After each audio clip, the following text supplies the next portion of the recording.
Here's some various tool bits here. Now these four in the middle, 1, 2, 3, 4, actually are all pretty much the same tool. They look maybe a little bit different, but if you notice, the points of these point to the left. That's called a left-handed tool. This one here points to the right. And the purpose of, or the reason for that is, if you're working on this rod here, let's move these out of the way, and your tool is coming across this way, cutting from right to left, that's a left-handed tool, because this is the cutting edge right there at the tip. Let's get a closer look.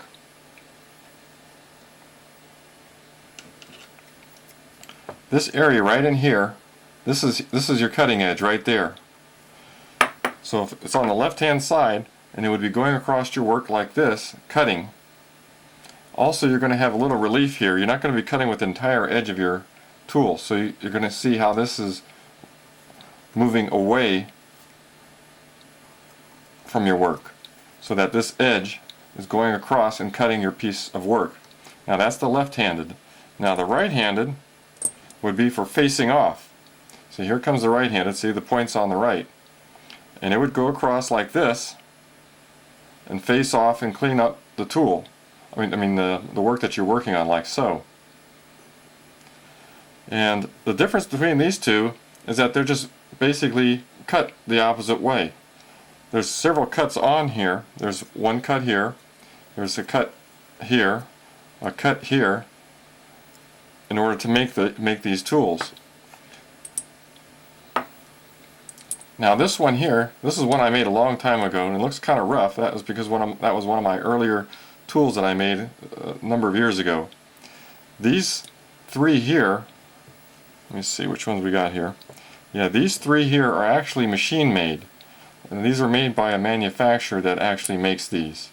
This one here is one I recently made, and you can see, if you look at this one down here that I made a long time ago, and the one I made more recently, I've gotten a little bit better at it. It looks less sloppy. But actually both still function very well. This one, even though it looks rough, functions very well. This last tool is called a boring tool, and what that means is that basically hollows out the interior of a round object. Let's say you have this piece here and you want to make the inside diameter larger. Well, this would be held in a 3-jaw chuck like this, and this would be spinning, and your boring tool would come along and cut on the inside like this to enlarge the inside diameter. So that's how a boring tool would work, and it's for that purpose. When you first get your cross slide, you need to determine what size tool that your tool post will take. As I mentioned before, this takes a 3/16, this takes a 1/4 inch size, because then you'll know what size tool steel that you'll need to purchase in order to make your tools. And you can't effectively use your cross slide unless you have tools to work with, and you've got to have tools that are going to be worked properly, otherwise you're not going to get anything out of your cross slide. So before we get into all the intricacies of the cross slide, we need to know how to make the tools, and make good tools, because otherwise with bad tools your cross slide is worthless.